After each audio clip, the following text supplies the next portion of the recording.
Join us this week as we explore the depths of the mystery surrounding the SS Aang Medan. In 1947, a ship was discovered drifting in the middle of the Indian Ocean.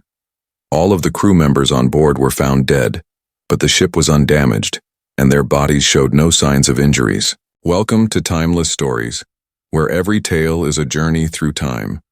For the Strait of Malha, situated between Malaysia and the island of Sumatra, is one of the busiest and most important shipping lanes in the world, linking major world economies such as China, India, and Japan.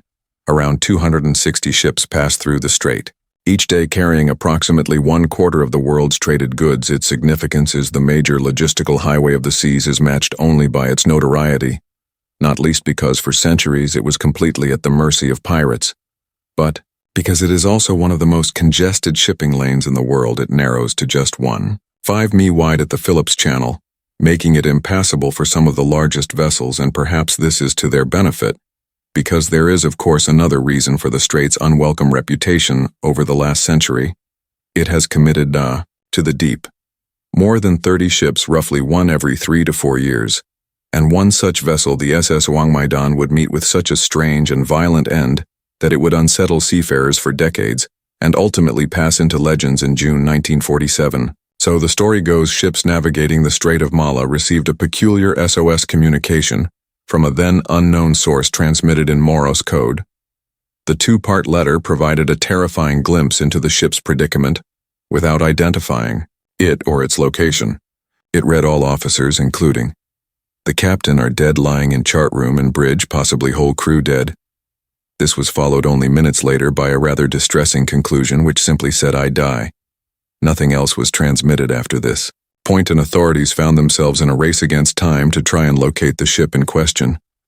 All of the ships in the area were alerted and asked to stay on the lookout for anything unusual, although nothing was found during the initial stages of the search. Eventually, with the help of British and Dutch listening posts, they were able to triangulate the source of the signal, and the location was found to be far out to sea in the midst of the Indian Ocean, some way off well-established shipping lanes. An American merchant vessel, the Silver Star, happened to be the closest to the source of the signal at that time, and was sent the coordinates. The captain of the Silver Star, knowing the contents of the SOS, wasted no time in setting a new course, and within a few hours sighted a ship upon the horizon which would turn out to be the SS Ourang Medan.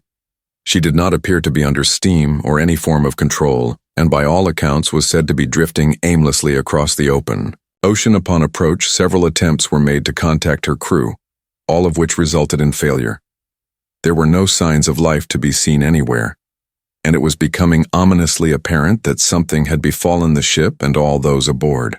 A deafening silence descended over the scene as the rescue vessel pulled in on her starboard side. The two ships were tethered, and a rescue party hastily assembled, and the crew of the Silver Star began to prepare themselves under a thickening air of trepidation. Their worst fears were confirmed as soon as they stepped aboard and saw that the decks were littered with the corpses of the Dutch crew. Each one was found staring in wide-eyed fear, mouths gaping, their faces twisted in horror, and their limbs frozen in positions which suggested they had been trying to fight something off of them. Even the ship's dog was found dead alongside them, its teeth exposed and lips peeled back in a vicious snarl. Searching the rest of the ship, they found the captain's body on the bridge, and the rest of the officers in the wheelhouse and chart room. The engineering crew were found at their stations, and the radio operator, the man who had sent the SOS signal, was found at his post. His body, sprawled over the communications equipment, all had expressions of fear on their faces, with arms and legs contorted. In the same way, it was obvious that everyone aboard had died in some degree of pain. However, the cause of their deaths could not be determined. The ship was undamaged, and although it looked as if the crew had been terrified at the time of their passing, they had suffered no injuries to speak of. Their bodies would have otherwise been perfectly healthy if not for another bizarre factor which was becoming more apparent to the rescue party. With each passing minute, the corpses were already beginning to decompose much quicker than would naturally be expected. And this wasn't the only strange thing happening aboard the stricken vessel. The Silver Star crew also noticed that although it was a clear summer day with temperatures in excess of 37 degrees Q or 100 degrees F, there was a notable chill in the air. Measurements taken aboard the Ourang Medan put temperatures as low as 4 degrees C or 40 degrees Fahrenheit in some places. Despite these facts, the captain of the Silver Star made the decision to tow the ship back to port for salvage. However, shortly after the ships had been tethered together from bow to stern, smoke began to billow. From below decks, particularly, the number 4 cargo hold, the rescue ship managed to cut the tow ropes just in time. And within seconds of doing so, the Ourang Medan exploded with such force that her hull was lifted completely out of the water. Quickly broke apart and sank into the dark depths of the Indian Ocean, never to be seen again. For fortunately, nobody aboard the Silver Star was harmed in the blast, and thankfully no one had been on the doomed vessel when she had exploded either, as none of the crew had been willing to stay aboard and accompany her back to port. For obvious reasons, it was also lucky that the explosion had not occurred whilst the two ships were sitting side by side, and it was down to the crew's vigilance that we have any insight into the incident at all. With that in mind, the story was first officially reported in May 1952 by the United States Coast Guard, and since then, people have questioned exactly what happened to the crew of the ill-fated ship, and as always, there has been no shortage of wild speculation. Inevitably, comparisons have been drawn to the Philadelphia experiment, with some theorists going as far to suggest that the Ourang Medan had been part of some clandestine government experiment which had gone awry. Others have said that the ship had been attacked by forces of a supernatural or paranormal nature, for how could one rationally explain the strange deaths of all those aboard? And of course, there are the doubters, who question whether the ship even existed at all. An interesting fact arose when investigators researched the story and found that the name Ourang Medan did not appear in any maritime records, and it had not been registered in any known port. But there could be a logical explanation for this. A German author by the name of Otto Mell published his research on the case in 1954, which was apparently authenticated by members of the Silver Star's crew, who had been present at the time of the incident. Mell's work cited a number of previously unpublished details, which included the ship's last known location, as well as its intended route. More importantly, it made mention of the ship's cargo, a point which seemed to suggest that the Ourang Medan had been carrying unsecured lethal substances such as potassium cyanide and nitroglycerin.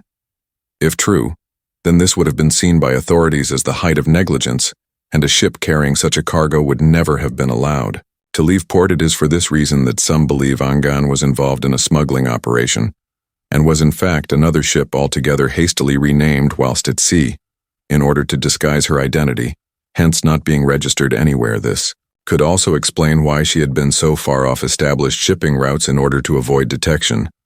It is theorized that seawater had entered the cargo hold and reacted with the potassium cyanide, which in turn released toxic gases, which then poisoned the crew. As the day wore on, the salt water somehow reached the nitroglycerin, sparking a fire and ultimately causing the violent explosion. But if this was the case, then why had none of the members of the rescue party also succumbed to the lethal effects of the cyanide gas, which would have been highly concentrated by the time they arrived? Another problem with this theory is that while cyanide kills quickly, it does not result in a painful death.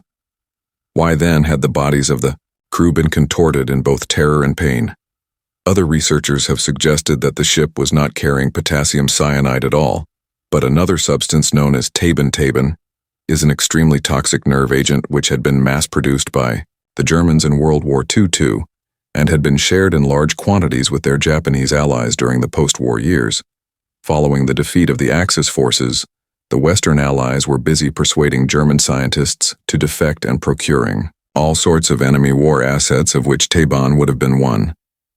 The U.S. was heavily involved in chemical weapon research at this time, and elements of the U.S. military could well have commandeered large quantities of the Japanese supplies. It is feasible that in order to avoid the inevitable paper trail, they commissioned a nondescript freighter to transport the goods, and employed a foreign crew to further distance themselves from the operation.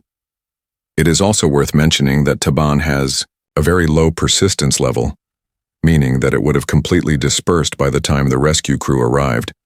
It also blocks the neurotransmitter responsible for signaling the muscles to relax, hence the contorted appearance of the bodies.